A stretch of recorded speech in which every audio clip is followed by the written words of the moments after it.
Assalamualaikum warahmatullahi wabarakatuh. Shalom, Om Swastiastu, Namo Buddhaya, salam kebajikan, salam sejahtera untuk kita semua. Rahayu. Hai guys, balik lagi sama gue Bima di channel YouTube Solbar Cinema. Kali ini gue akan ngebawain satu film bergenre action komedi romantis berjudul Ghosted. Film ini rilis bulan April 2023 kemarin. Film ini juga dibintangi oleh aktor keren Chris Evans, si cantik Ana de Armas, dan juga Adrien Brody. Yuk biar gak lama, ini dia Ghosted. Di adegan awal, kita akan diperlihatkan runyamnya kehidupan seorang wanita bernama Sadie Rhodes. Ya, gimana gak runyam? Dia baru aja ditinggal mati oleh partner kerjanya yang bernama Elena. Sadie dan Elena memiliki banyak kesamaan. Nah, kesamaan dan kenangan itulah yang menjadi penyebab Sadie menjadi sangat terpuruk. Kita pindah dulu ke si Kapten Amerika bernama Cole. Seorang petani kuat namun pelupa dan penyakitan. Entah kebetulan atau gimana, si Cole ini juga sedang mengalami kesialan. Dia baru aja dicampakkan oleh kekasihnya. Tentu berita itu menjadi bahan ejekan oleh sesama pedagang yang ada di sana. Hingga akhirnya Sadie datang ke salah satu stand untuk membeli bunga. Karena yang jaga lagi nyimeng, mau gak mau nih, Cole lah yang harus melayani. Ya kalian bisa ngeliat, mereka saling lempar pesona. Hingga akhirnya terjadi perdebatan di antara mereka. Si Sadie ini mau bunga yang bisa hidup tanpa sering dikasih air. Karena si Sadie ini kerjaannya suka keluar kota, bahkan sampai keliling dunia. Gak cuman sehari 2 hari, bisa sampai berbulan-bulan. Mendengar alasan itu, Cole bingung. Ya gimana enggak, udah tahu sibuk ngapain juga make acara pelihara tanaman. Hingga akhirnya Cole ogah buat ngejualin bunga itu kepada Sadie. Karena dia tahu, cepat atau lambat bunga itu bakal mati karena kekurangan air. Cole bahkan menawarkan bunga plastik aja. Karena mau ditinggal sampai keriput pun ya gak bakal mati. Tapi Sadie menolaknya. Tiba-tiba si ibu pemilik stand datang dan mengizinkan Sadie untuk membeli bunga itu. Si ibu ini ternyata udah ngintipin dari tadi. Dia kira Cole dan Sadie ini bakal tuker-tukeran nomor HP gitu. Tapi endingnya mereka malah berantem.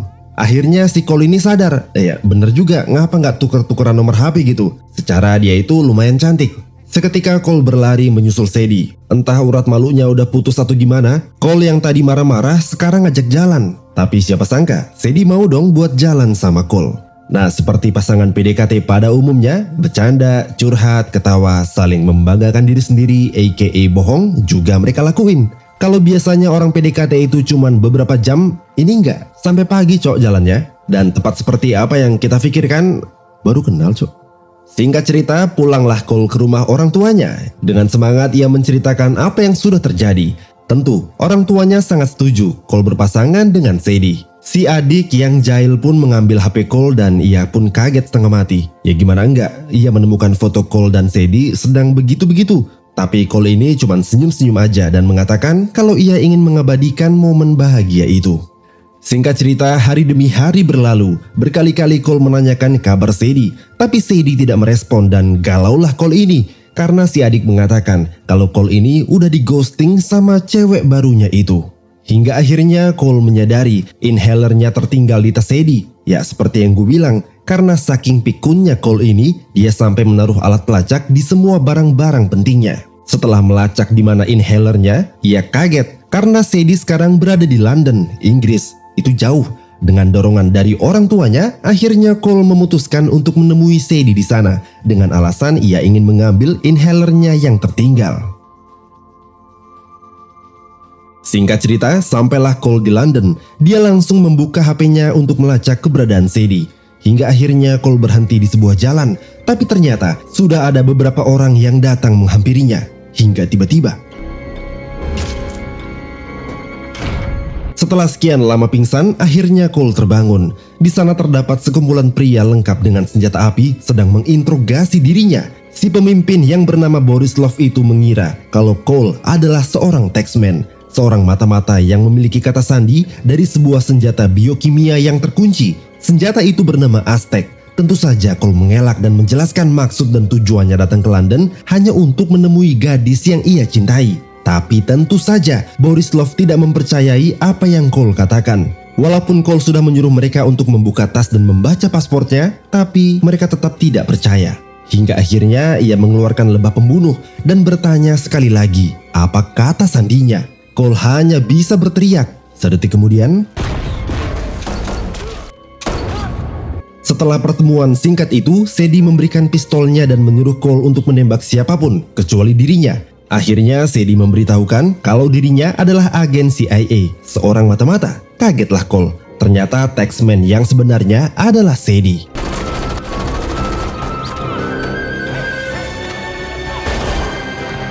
Ternyata Cole dan Sadie tidak berada di London, mereka ada di Pakistan. Dan di saat yang bersamaan, para pasukan itu datang dan menembaki mereka berdua. Dalam posisi yang terjebak itu, Sadie menyuruh Cole untuk mengikuti pergerakannya. Dan akhirnya, Sadie memberhentikan sebuah bus dan mengambil alih posisi kemudi. Di sini terjadi adegan kejar-kejaran yang sangat epik, di mana Cole, si petani yang gak tahu apa-apa, harus berjuang dari serangan pasukan bersenjata itu.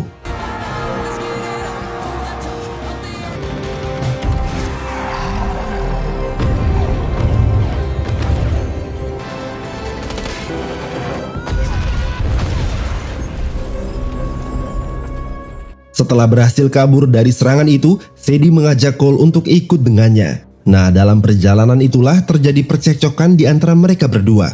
Karena Cole mengetahui kalau Sadie selama ini sudah berbohong. Kemarin pas PDKT, Sadie mengaku bekerja sebagai kurator seni. Ternyata dia adalah anggota CIA. Ditambah lagi, Sadie keceplosan mengakui kalau dirinya lah yang sudah membunuh rekan kerjanya yang bernama Elena. Rekan kerja Sadie yang gue bilang di awal tadi. Ya, walaupun apa yang dilakuin Sadie ini nggak salah juga. Sebenarnya Sadie terpaksa ngebunuh Elena karena Elena sudah berkhianat dan bergabung dengan musuhnya. Dan juga Elena telah membunuh banyak warga sipil yang tidak bersalah. Jadi menurut Sadie, misi lebih penting dibandingkan persahabatan. Namun tetap saja, Cole tetap menjudge Sadie kalau ia adalah wanita yang kejam. Di sisi lain, seorang pria bernama Livek mendatangi lokasi di mana Cole disekap. Dia ini adalah mantan intelijen Prancis yang berkhianat. Di sana ia mendapatkan data kalau identitas Cole tidak terdaftar di semua lembaga. CIA, FBI gak ada. Dan Livek mengira pasti identitas Cole ini dirahasiakan. Di sana ia menjelaskan kalau ia akan berbicara dengan Mr. Utami, bos besar yang akan membeli senjata rahasia yang sekarang ada di tangannya. Senjata itu ada di dalam sebuah koper yang dikunci dengan kata sandi. Dan Livek mengira Taxman pasti mengetahui kata sandi itu. Nah, karena identitasnya dan wajah Cole sudah mereka ketahui, mereka lantas menyebarkan foto Cole ke seluruh pembunuh bayaran dengan imbalan $1 juta jika berhasil menangkap Cole hidup-hidup. Singkat cerita, Cole dan Sadie sudah sampai di daerah Mingora, Pakistan. Di sana Sadie langsung menjumpai kawan lamanya, Marco. Usut punya usut, ternyata Marco ini adalah mantan kekasih Sadie juga. Pacaran 5 bulan, jalan-jalan ke Myanmar sekaligus jalanin misi, bercinta, terus keadaan semakin memburuk, Marco ketangkap, Sadie kabur, dan akhirnya Marco disiksa sampai tangannya buntung. Ya, buntung. Kaget dong Cole ini. Pokoknya siapapun yang berhubungan dengan Sadie pasti sial nasibnya. Tapi Marco membantah, jika hal itu terjadi kepada Sadie, maka Marco juga akan melakukan hal yang sama. Pergi, karena apapun itu, misi adalah yang paling terpenting dibandingkan persahabatan. Hingga akhirnya Sadie meminta Marco untuk memulangkan Cole. Sementara ia akan pergi mencari Aztec, senjata biokimia yang mematikan itu. Marco pun setuju, tapi tiba-tiba kalian pasti udah mengira mereka adalah para pembunuh bayaran yang ditugaskan untuk menangkap Cole aka Mr. Taxman. Tapi ternyata pembunuh bayaran itu tak cuma satu, tapi banyak.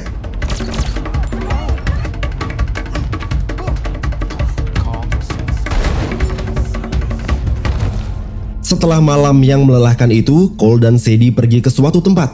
Sadie berniat untuk menyembunyikan Cole dari serangan pasukan jahat itu. Setelah itu, Sadie akan menerobos masuk ke dalam pesawat, tempat di mana senjata berbahaya itu disimpan. Dan cekcok pun terjadi lagi. Hingga akhirnya Cole berkata kalau yang ada di pikiran Sadie itu hanya misi, senjata biokimia, dan kata sandi. Seketika kagetlah Sadie. Kata sandi. Jadi selama ini guys, Sadie itu tidak tahu kalau senjata mematikan itu memiliki kata sandi. Dan para penjahat itu mengira kalau Cole memiliki kata sandinya. Akhirnya Sadie menyadari yang mengetahui kata sandi dari senjata itu adalah Elena. Dia menggunakan susunan genetika suatu organisme dan menjadikannya password. Nah, sebelum Elena memberikan password itu kepada Livek, Elena keburu ketembak sama Sadie. Jadi intinya, Livek punya senjata mematikan itu, tapi nggak punya kata sandi untuk membukanya. Dan mereka mengira Cole memiliki kata sandinya. Akhirnya rencana dadakan pun Sadie buat.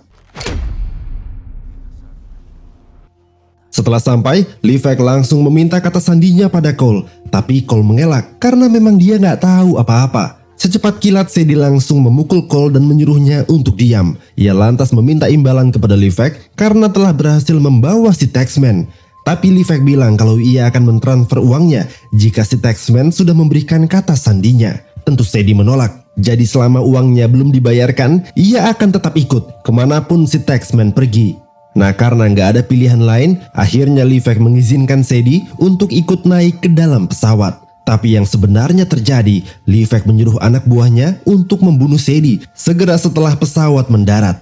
Di dalam pesawat, mereka menggeledah tas milik Cole dan ternyata ia menemukan fakta bahwa ada yang tidak beres. Ia melihat foto mesra Cole dan juga Sadie. Seketika saja, ia langsung menghampiri mereka berdua dan menanyakan, apa maksudnya ini? Karena terdesak, Sadie langsung berbohong lagi dan berkata kalau ia memiliki kata sandinya, sedangkan Cole tidak. Kata sandinya ada di dalam saku dan silahkan buka sendiri. Sesaat setelah ia membuka isinya, Sadie langsung memutar cincin itu dan seketika si penjahat tersengat aliran listrik sebesar 50.000 volt.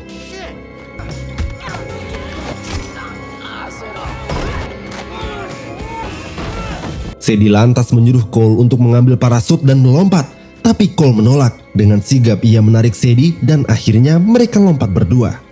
Singkat cerita, mereka telah mendarat di Pulau Socotra di Laut Arab. Sadie kebingungan kenapa ia bisa selamat dari pendarahan hebat. Ternyata Cole mencari daun-daunan yang memiliki fungsi untuk menyembuhkan. Ya wajar aja Cole tahu, dia kan ahli di dalam bidang tanaman. Sadie juga sangat bangga sama Cole. Pasalnya Cole juga berhasil mendapatkan senjata mematikan itu. Singkat cerita, malam pun tiba. Sadie terlihat memberikan lokasinya kepada salah satu agen di luar sana untuk meminta bantuan. Dan ya seperti biasa, mereka ngobrol lagi. Tapi kali ini gak pakai emosi. Mereka saling curhat mengenai kehidupan masing-masing. Keesokan harinya, ketika Cole sedang mengumpulkan kayu, tiba-tiba pasukan Levac datang menyergap. Tapi untung saja pasukan Angkatan Laut Amerika datang untuk menyelamatkan mereka. Di sini Sadie dihadapkan dengan dua pilihan sulit, menyelamatkan Cole atau menyelamatkan senjata biokimia itu. Hingga akhirnya Sadie memutuskan untuk menyelamatkan nyawa kekasihnya. Perbuatannya itu tentu mendapatkan respon buruk dari atasannya. Bagaimana tidak, seharusnya Sadie lebih memilih menyelamatkan senjata itu dibandingkan Cole, seperti yang udah-udah. Setelah itu, Sadie dipanggil oleh pemimpinnya yang bernama Claudia. Akibat ulahnya itu, Claudia memberikan skors untuk Sadie. Ia dipurna tugaskan sampai senjata itu berhasil didapatkan kembali. Sementara itu, Cole juga diinterogasi oleh Monte. Ia menanyakan apakah Sadie ini benar-benar menyelamatkan dirinya atau dia sedang berkhianat demi uang. Cole lantas mengelak dan mengatakan kalau Sadie tak mungkin melakukan hal itu. Monte kembali memberikan bukti-bukti kebrutalan Sadie. Dia tak segan-segan menghabisi musuhnya dengan kejam. Nah, di saat Cole melihat tablet itu, ia pun terkejut. Ternyata, tanaman yang ada di dekat tubuh Elena itu bukanlah tanaman hias, melainkan biji bayam. Buat kita mungkin bayam itu udah disayur, tapi buat suku Aztec, biji bayam itu menjadi bahan untuk ritual. Ternyata, Elena mencuri tanaman itu dari seorang ilmuwan bernama Horvath. Ilmuwan yang sangat terobsesi dengan ritual suku Aztec. Dan akhirnya mereka menyadari susunan genetika biji bayam kuno itu adalah kata sandinya. Sontak Sadie pun memberikan idenya. Pasti si Levac itu sedang pusing mencari kata sandinya kan? Nah, kita tinggal pancing aja. Seolah-olah si Taxman sudah berkhianat pada CIA dan menjual kata sandi kepadanya. Koper senjata itu punya 4 kata sandi. Nah, biar dia percaya, kita kasih aja satu huruf pertama dari kata sandi itu. Setelah satu huruf yang dikasih tadi benar, mau nggak mau, Levac pasti percaya jika mereka memiliki 3 kata sandi terakhir. Nah, untuk itu, kita memerlukan Taxman sebagai aktornya. Kagetlah Cole, jelas ia tidak mau melakukan pekerjaan gila itu. Monte lantas menjelaskan kalau Cole tidak mau melakukannya, keselamatan keluarganya pasti di ujung tanduk. Karena orang-orang seperti Levac yang licik pasti akan mengincar keluarga Cole juga. Jadi walau Cole bersembunyi di lubang semut sekalipun, keluarganya pasti dalam bahaya. Mendengar perkataan itu, akhirnya mau nggak mau, Cole setuju untuk menjadi Taxman beneran. Mendengar rencana Monte, Sadie lantas memohon agar Cole tidak mengambil tawaran itu. Itu adalah kesalahan. Tapi Cole dengan tegas mengatakan kalau melindungi orang yang dicintai itu bukanlah kesalahan. Dan mungkin suatu hari nanti, Sadie akan paham saat ia benar-benar peduli pada seseorang. Di sisi lain, Livek sudah mendapatkan kode pertamanya. Ia sempat berpikir mungkin ini jebakan, tapi mau gimana lagi, dia nggak punya pilihan.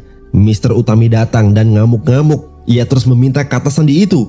Mr. Utami juga tahu kalau Livek akan bertemu dengan Taxman. Oleh karena itu, ia memutuskan untuk ikut. Dan jika ia tidak mendapatkan semua kata sandinya, nyawa Livek lah yang akan menjadi taruhannya.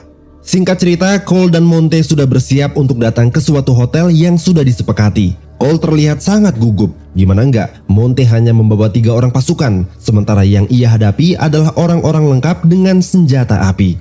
Monte lantas meminta Cole untuk tetap tenang, jangan sampai kegugupannya itu menggagalkan rencana mereka. Tapi ternyata posisi Monte sudah diketahui oleh anak buah Livek. Di sisa nafas terakhirnya, Monte meminta Cole untuk pergi dari sana. Cole sempat ingin pergi, tapi ia kembali mengingat keselamatan keluarganya. Dan akhirnya Cole memilih untuk tetap tinggal. Singkat cerita, Livek dan Mr. Utami telah sampai. Tanpa basa-basi, Livek langsung meminta 3 sandi terakhir. Ia juga mengatakan kalau pendamping Cole sudah mati, jadi jangan macam-macam. Cole yang bingung lantas mendapatkan sebuah ide. Ia langsung mengucapkan terima kasih kepada Livek karena sudah menyingkirkan orang-orang itu. Jadi ia tak perlu repot-repot lagi untuk membunuhnya. Kaget dong Livek, lah kok jadi pengkhianat beneran ini orang. Cole terus-menerus mengulur waktu. Pokoknya dia ngoceh terus, sampai-sampai Livek ini kesal dan menodongkan pistolnya. Hingga tiba-tiba orang yang Cole nanti pun datang. Sadie lantas meminta Mr. Utami untuk mentransferkan uang ke rekening itu segera setelah koper itu dibuka. Karena udah gak sabar lagi, Mr. Utami pun setuju dengan tawaran Sadie. Cole langsung menyela dan mengatakan kalau Sadie tak boleh melakukan hal itu. Sadie lantas berkata, saat orang tercinta dalam bahaya, ia akan melakukan apapun yang diperlukan untuk menyelamatkannya. Sadie lantas membuka koper itu, dan benar saja, setelah koper dibuka, Mr. Utami langsung mentransferkan uang sebesar 10 juta US dollar. Melihat hal itu, kesalah Livek. Ia bahkan berniat untuk menghabisi mereka berdua, tapi Sadie tak hilang akal. Ia menggunakan uang pemberian Mr. Utami itu untuk menyewa pembunuh bayaran yang ada di sana. Sama seperti yang dilakukan Livek dulu. Karena Sadie mengetahui ada banyak sekali pembunuh bayaran di dalam ruangan ini. Dan tiba-tiba,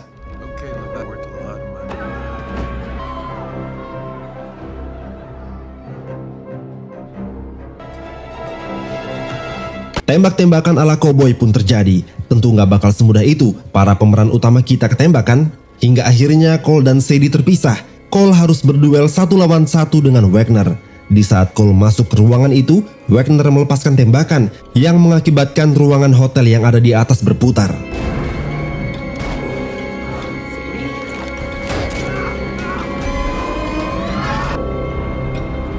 Sementara itu, Mr. Utami menghampiri Livek dan menyuruhnya untuk menyelamatkan mereka. Tapi ternyata Livek nggak mau.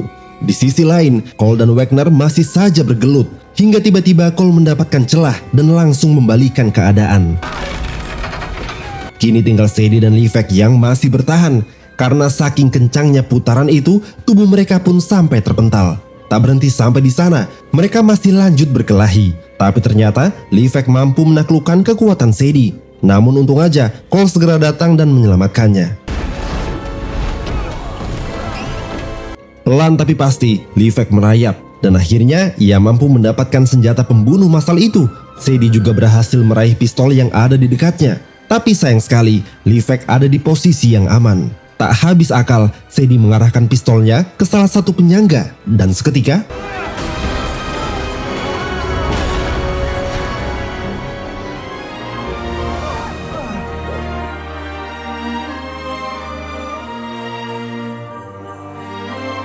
sebenarnya udah kelar ya filmnya, kalian bisa menduga lah happy ending. Sadie diajak rumah Cole, dikenalin sama orang tuanya, dan akhirnya mereka menjalin hubungan dan berbahagia. Tamat. Oke, itulah alur cerita film Ghosted. Gimana menurut kalian? Terima kasih karena sudah menonton video ini sampai selesai. Jangan lupa bantu gua untuk subscribe channel ini buat yang belum, like videonya, share ke teman-teman kalian, dan komen lah. Gue Bima pamit undur diri. Wassalamualaikum warahmatullahi wabarakatuh. Shalom, Om Santi Santi Santi Om. Namo Buddhaya, salam kebajikan, salam sejahtera untuk kita semua. Rahayu and